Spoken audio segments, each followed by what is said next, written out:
In the end, we will remember not the words of our enemies, but the silence of our friends. Darkness cannot drive out darkness, only light can do that. Hate cannot drive out hate, only love can do that.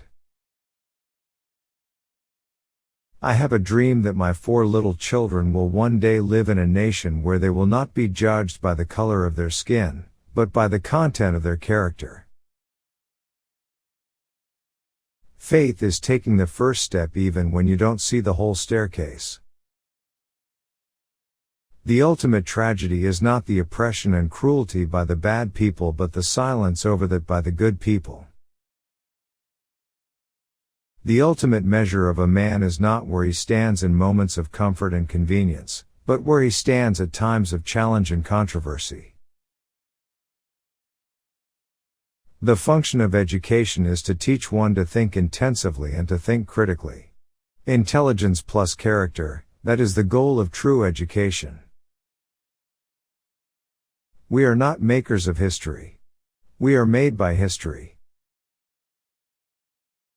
We must accept finite disappointment, but never lose infinite hope. We must learn to live together as brothers or perish together as fools. If a man has not discovered something that he will die for, he isn't fit to live.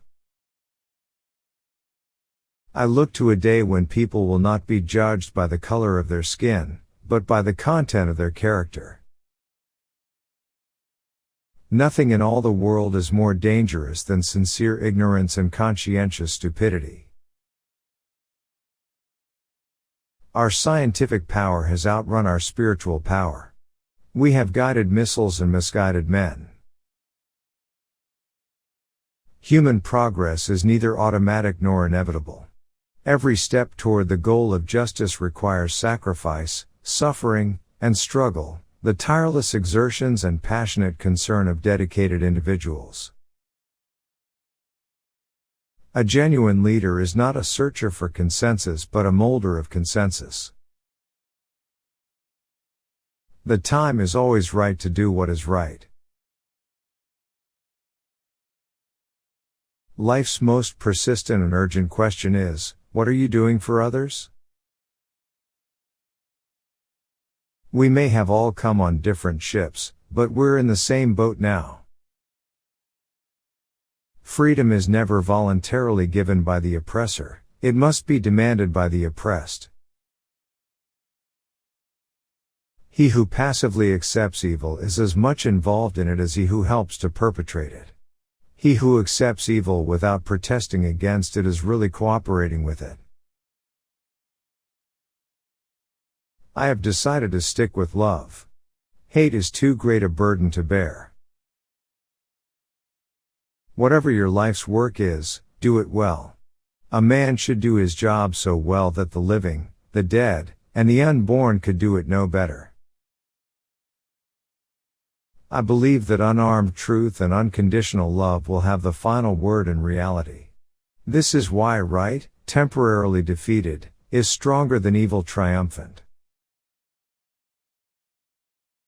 Man must evolve for all human conflict a method which rejects revenge, aggression and retaliation.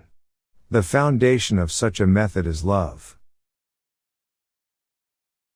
All labor that uplifts humanity has dignity and importance and should be undertaken with painstaking excellence.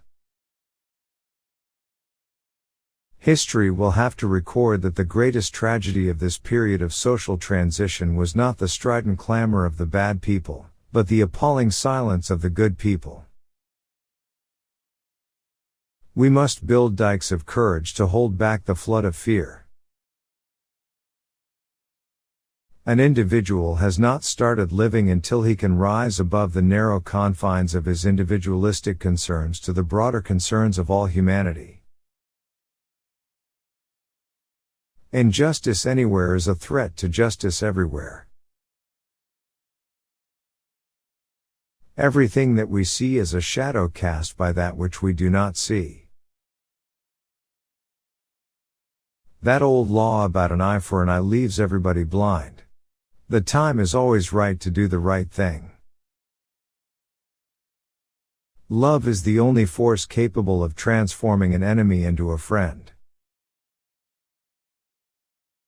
There can be no deep disappointment where there is not deep love. A man dies when he refuses to stand up for that which is right. A man dies when he refuses to stand up for justice. A man dies when he refuses to take a stand for that which is true. A nation that continues year after year to spend more money on military defense than on programs of social uplift is approaching spiritual doom. I have a dream that one day on the red hills of Georgia, the sons of former slaves and the sons of former slave owners will be able to sit together at the table of brotherhood. We must develop and maintain the capacity to forgive. He who is devoid of the power to forgive is devoid of the power to love. There is some good in the worst of us and some evil in the best of us. The first question which the priest and the Levite asked was, "If I stop to help this man, what will happen to me?"